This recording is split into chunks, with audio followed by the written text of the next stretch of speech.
with no further ado from us, let's meet Miss Carrie Underwood.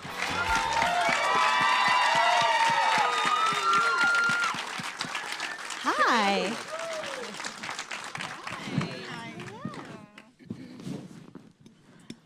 Well, this is cozy, yeah. It is. It's bouncier than you first expect it to be. Yeah, I was told I like to check it. out those shoes, and I'm going to do that right now for a second. This is how people on Fridays, sometimes when they're not invited back on Monday, they get on a seat like this, and it just pops them right out. Oh, and it goes. just out the window. Are we getting later. fired? Oh. Well, is it Friday? No. Okay, we're okay for now. So welcome. Thanks for coming. Thank you. Thank you guys for being here. We this morning when we were on the air, we were having a conversation with someone who said, "Oh, well, ask her if she's staying for Thanksgiving this weekend." I was like, "Why? Do you want us to invite her to your house?" Because, of course, your husband, who is a Canadian. Yes. And so, how do you guys do that? Do you do like Canadian Thanksgiving and American Thanksgiving? Well, we haven't really, we haven't gotten there because of his hockey schedule. I would imagine when he's done playing, then we'll do both. But I mean, he's not. I don't do Canadian Thanksgiving, and he doesn't do American Thanksgiving because he's not really around for either. So. And then you don't have to. And then you're touring mostly in the summer, so you don't have to choose Independence Day or Canada. Right, Canada but Day. it's it's really cool that we get both. We never have to choose like whose family we're gonna go see on Thanksgiving because they're two separate events. So it's a blessing. We can do both families. He's got his schedule, of course, with hockey. You've got your schedule, of course, as an artist. And you do such a great job of keeping in touch with your fans through social media. So your Instagram account is full of great little updates on Isaiah. And one of the ones that I really enjoyed was Mike and Isaiah on the bus, kind of looking out the window, watching the world go by, as you said. What's it like now, juggling? You've got both careers, which are high-demand careers, and baby Isaiah now, too. I mean, worlds collide quite a bit. Just trying to be mom and trying to do what I do, and but we're making it. We're making up the rules as we go along and figuring everything out. And he's a great little traveler, and he's easy to tote around. And he does enjoy like looking out the window, and he's pretty content. So it's not like I'm having to deal with like a kid that's melting down while I'm trying to do this other stuff. Like he's just a happy guy.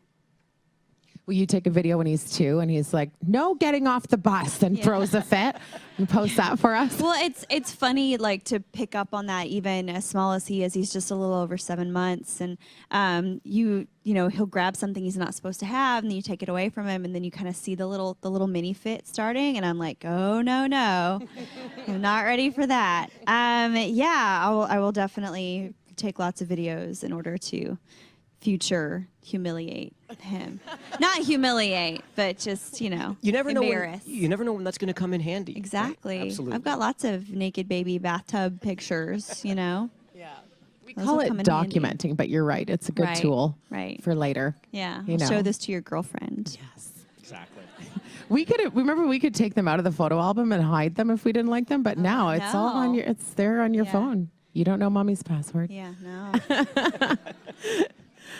When it comes to Isaiah and how your perspective changes after you have a baby, like there's been some celebrity moms who've fought loudly lately, Jennifer Garner, Michelle Williams, about paparazzi taking pictures of the children when they didn't think that was an appropriate time.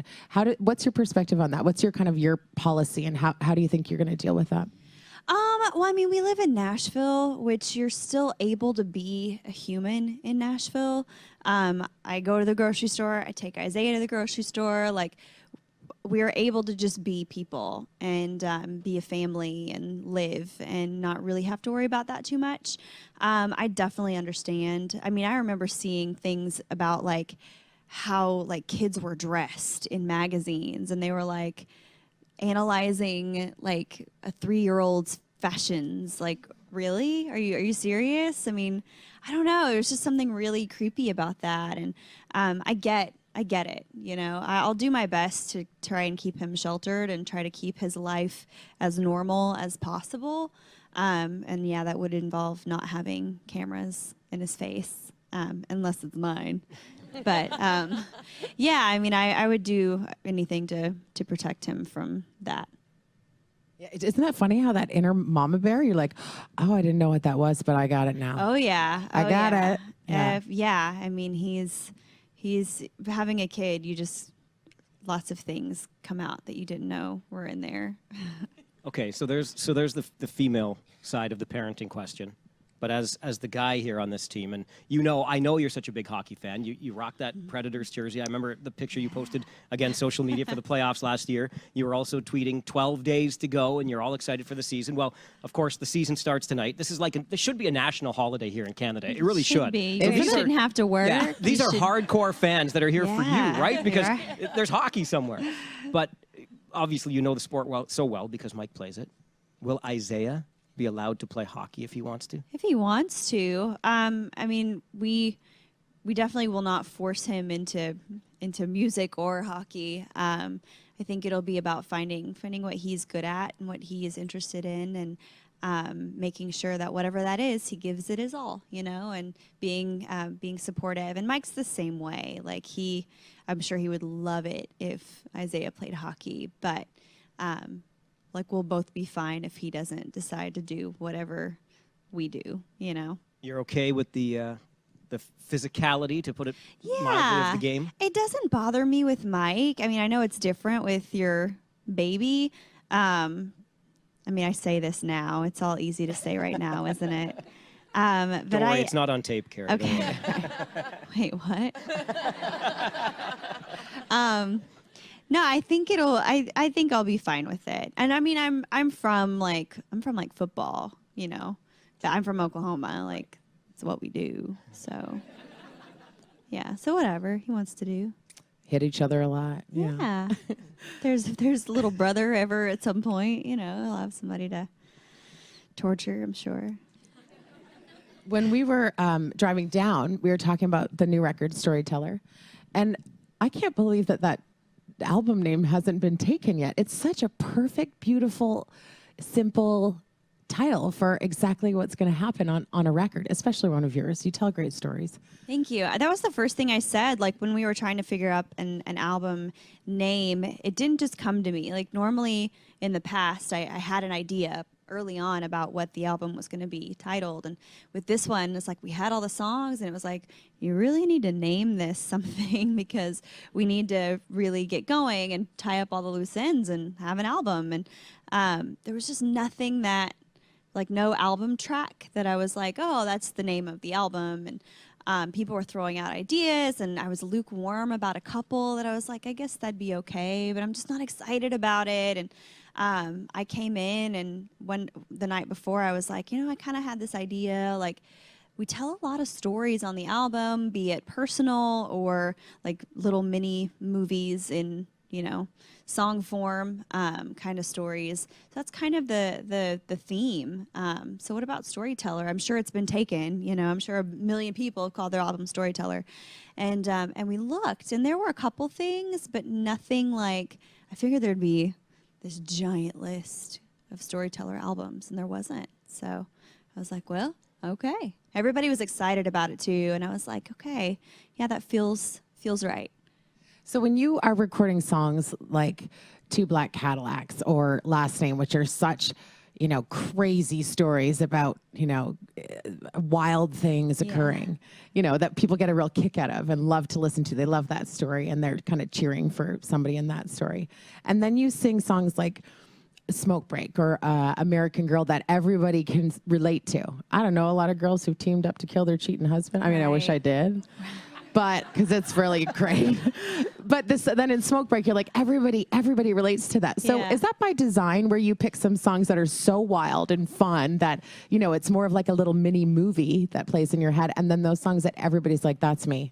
I mean, I definitely, I just sing songs that I like and that I would like to sing in my car, I feel like I, as well as every other woman and person, I mean, we're all multi-layered, and it's fun to sing the relatable stuff that's more about real life, and like I understand, and like we're on the same page, and this is real. And then it's fun to fantasize and sing those songs of things that you'd never actually do, but it's like it's a fantasy. You get to play a character. I get to be that like sassy girl on stage, and I get to sing about things that I would never do in real life. But it's all good.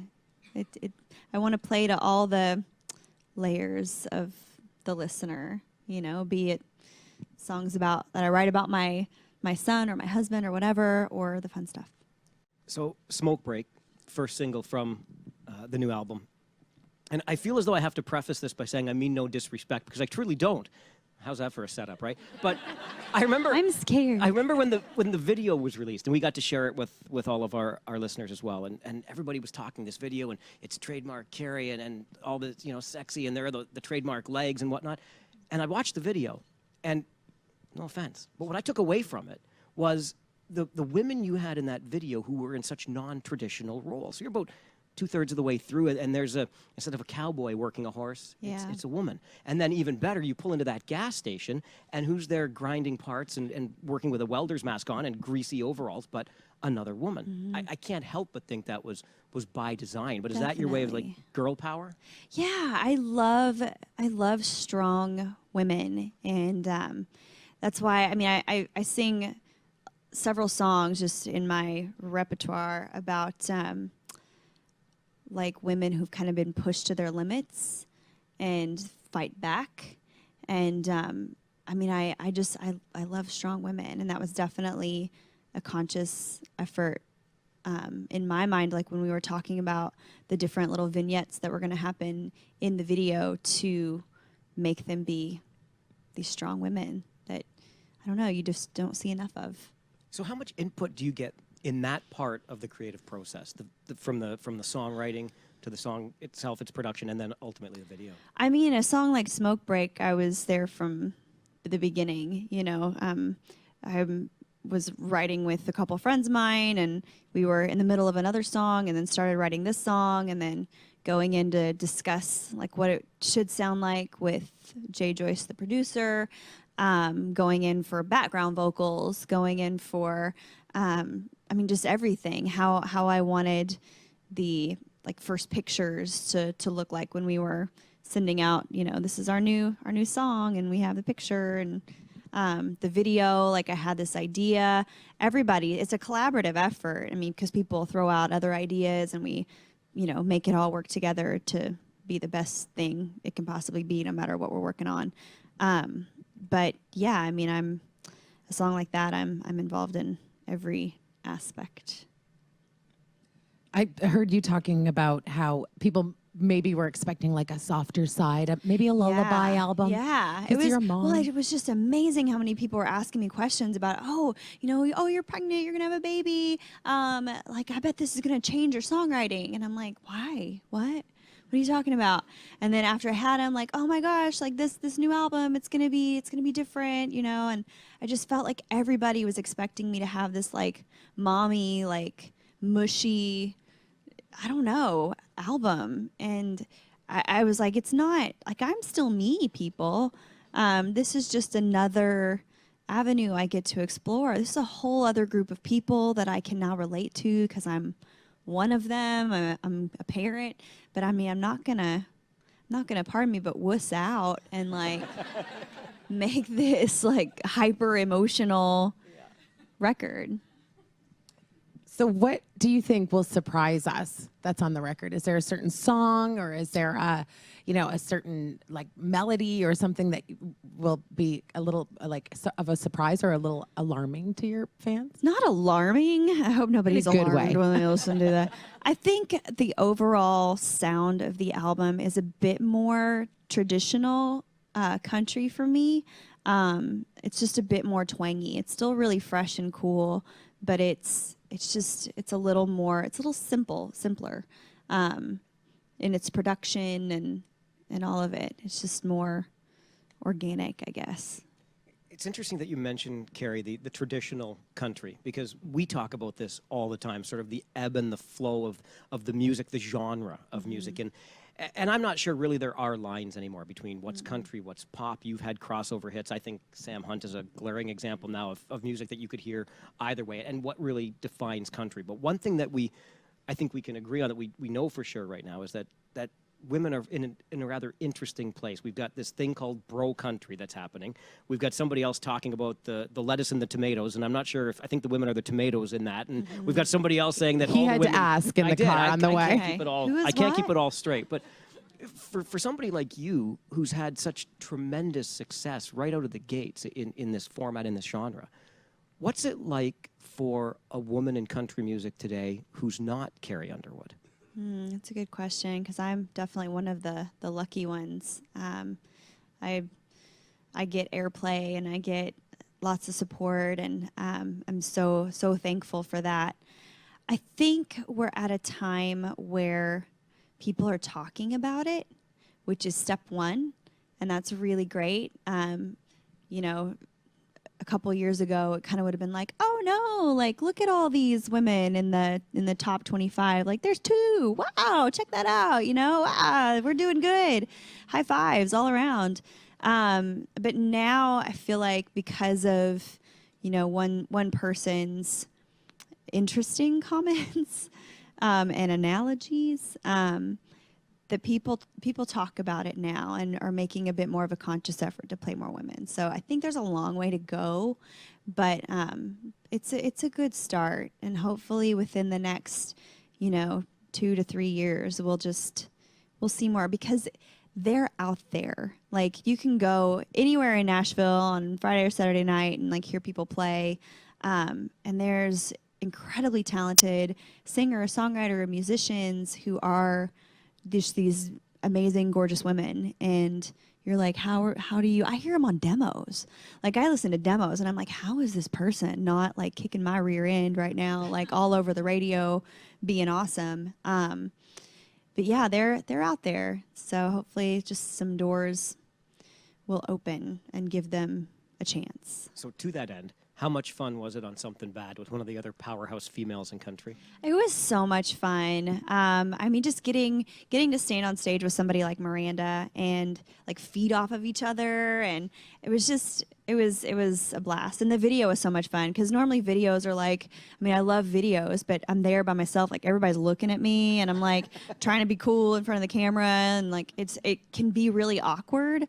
But to have somebody else there to like take some of the pressure off, it was fun.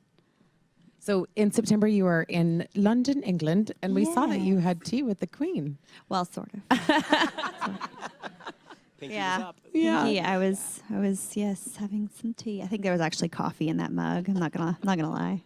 Great picture of the Queen on the wall behind you, and you did that well. You really got Thank your you. Brit on in that Yeah. one. Yeah, it was good. So and that was the Apple Music Festival. Yeah. And I mean, the UK and England is a place that kind of almost notoriously has been a little, you know, not against country music. Maybe they just haven't heard or known anything about it. So you Right. were like one of the first people to go and to bring them country music. And so how was it received, and how did you feel? Were you nervous about that? Well, I honestly think there's definitely a market. There's an audience that's hungry for it, and I felt it from the first time I went over there and played.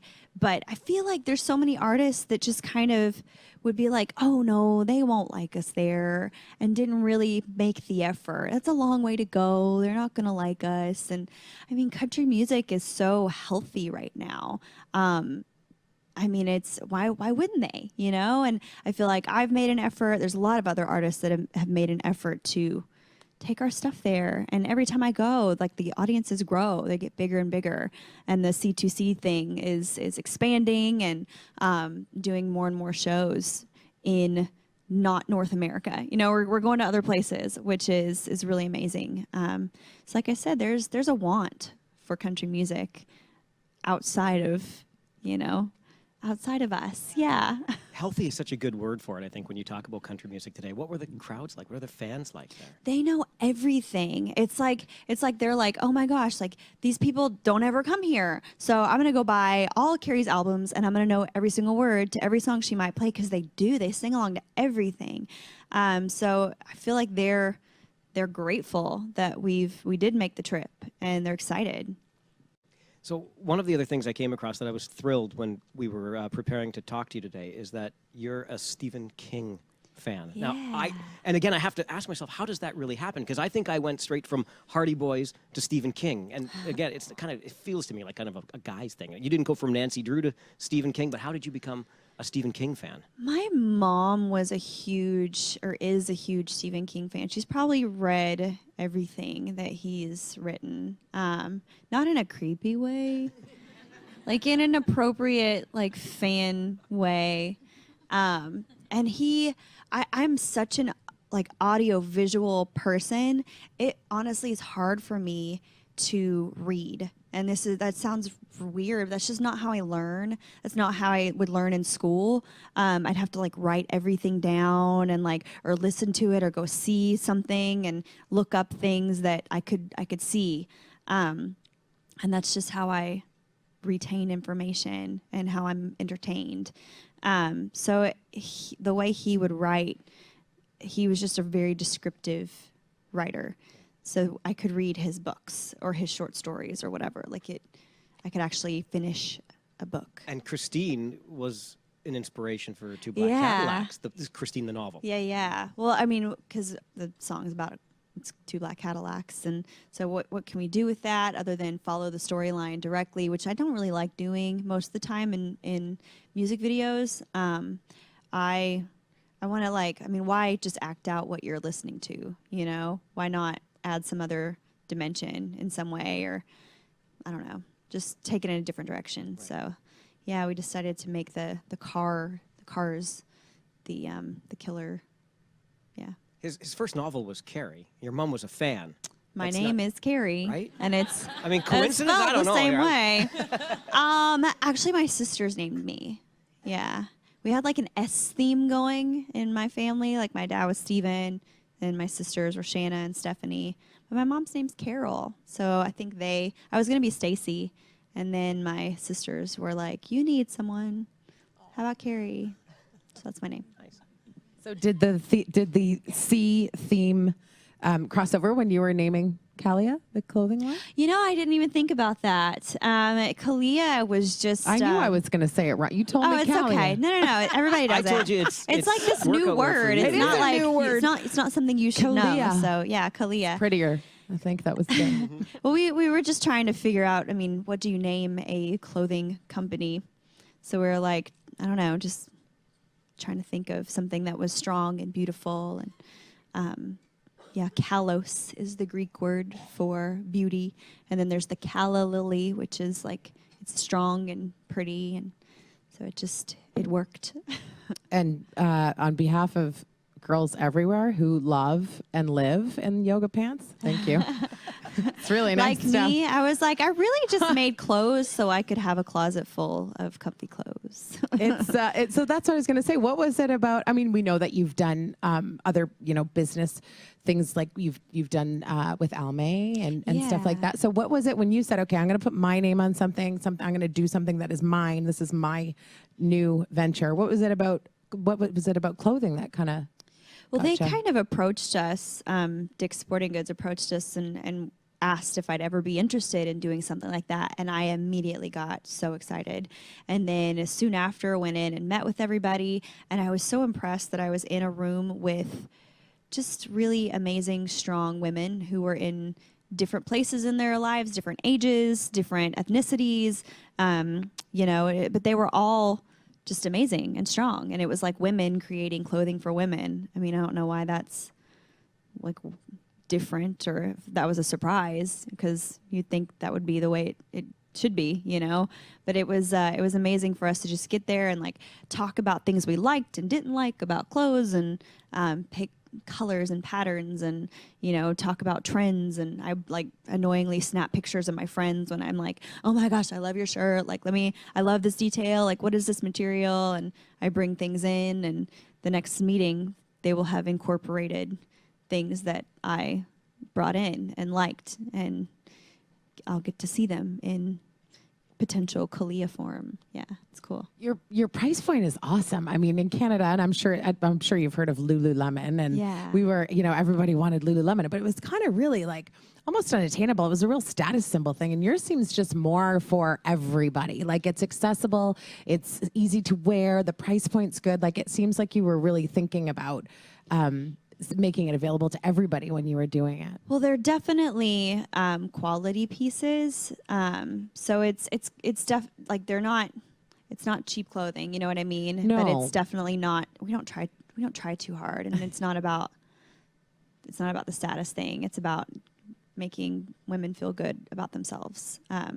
So we make quality things that do that. You know, I have to bring it back to the sports. And football pants are like yoga pants. Yeah. Kinda, right? Tight. Yeah. Shinier, a little shinier. Maybe. Like the Maybe they are. calf like thing. Sunday night Yeah. football. The Yeah. theme. And what I'm most interested in, Carrie, is sort of the making of. We watch the Sunday night football opening and we see 60 or 90 seconds of you singing the theme song. But from kind of an insider's point of view in broadcasting, I can imagine you shooting this in front of a green screen with all these things going on behind you. So it's almost like it's a lot of acting in many ways. I know you've got players that you're interacting with, but take us to the making of and what that experience was like. Well, so first we should go back to like the studio. And I'll go in and lay down like the bass version. So I'll sing through the song, but then I have to insert every combination of teams. So they know what their like schedule kind of is for the Sunday night football games, but I think it can change. They can. Late in the season, they have these flex games, right? Yeah. And I thought about that. You'd Look have to at go you, in and knowing flex re-record. games. Yeah. No, I don't. I just do every all the combination. possibilities, of Yeah. course. And then they have playoffs. And I literally do every possible combination of teams that could possibly play each other in the playoffs. I could wait and do it later, but I'm like, let's just get it done now. It's fine. And then we do go in to shoot everything. And I have some interaction with the players, but due to scheduling, like usually we can't all be there on the same day. So like I obviously was talking with like Andrew Luck and just a couple of players, and the rest when I'm like pointing to somebody, they're not actually there, which is so weird. They like put this like big neon X on like a stand and they're like, this is gonna be, I don't even know, JJ Watt. So like point to him and I'm like, okay. Yeah, don't look stupid. So it's strange, but it's really cool, and it's a great team of people to work with. Like we have so much fun, and we go in, and they're just nice. It's easy.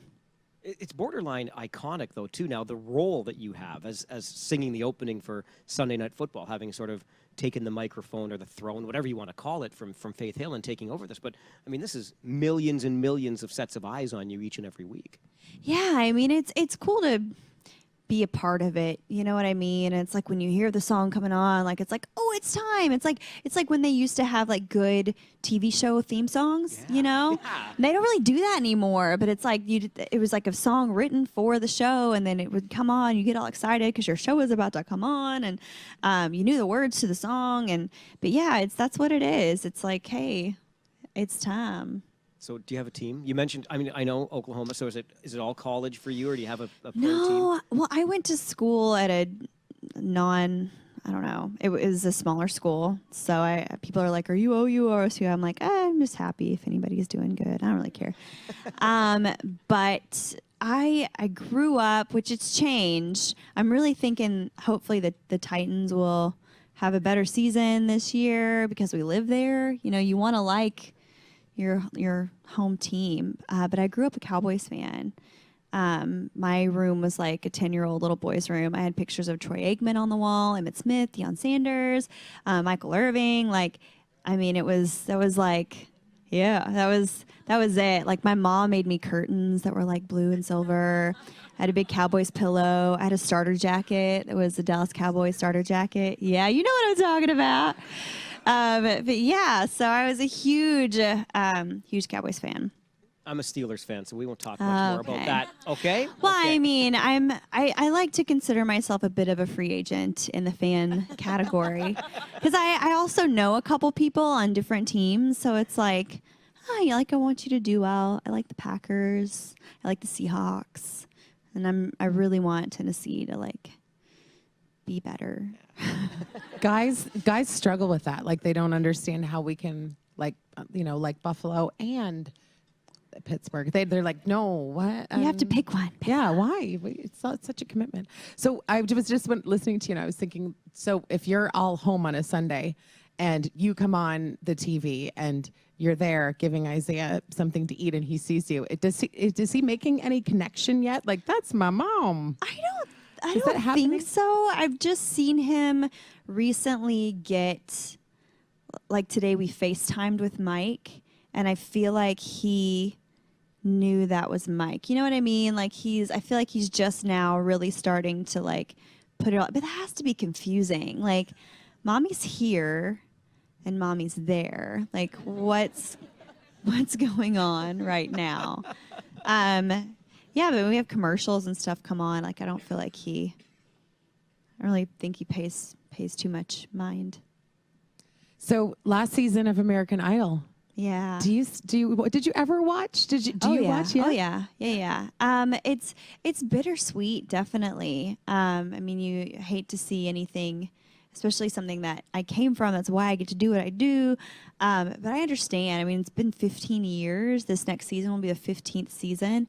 That's insane for any TV show to go that long on TV is really amazing. And I mean, it's all about giving people like me opportunities, you know, people that I love to sing, but I didn't really know what to do with it, you know? So it was pretty, it's amazing. And I don't know if, I wouldn't be surprised if like later on in my life, I see them like make a comeback, you know, and they start up all over again with different stuff, you know? You like The Walking? I have to ask her about the zombies. You like The Walking Dead, right? I do. I love The Walking Sunday Dead. night. Yeah. Did you get This scared? will be no. It goes back to the like Stephen King. Like I like scary movies. I had teenage sisters when I was really little, so I feel like I was kind of exposed to just movies that I wouldn't normally watch as a small child. Well, and two teenage girls Yeah, are a bit of a nightmare too. But I would get like the whole like hand in front of the eyes when there was something I shouldn't see, and that was about it. But I love scary movies, so I love The Walking Dead. So many great stories here today. Storyteller, the album, October the 23rd. You must be excited. I am so excited. I feel like I've been working on this one for a long time, and it's a nervous time for me because we've kept it all internal for a while, and I've been listening to some of this stuff for a long time, and I'm like, yeah, that's good. And then when it's time to release it, I'm like, are they gonna like it? I hope so. So I'm excited. I'm nervous. I want people to like it. Yeah. You've been so gracious with your time, and I know our listeners and fans watching online too have really enjoyed this and appreciated this. Thank you, Carrie. Thank you guys. Thank you guys. Carrie Underwood, ladies and gentlemen.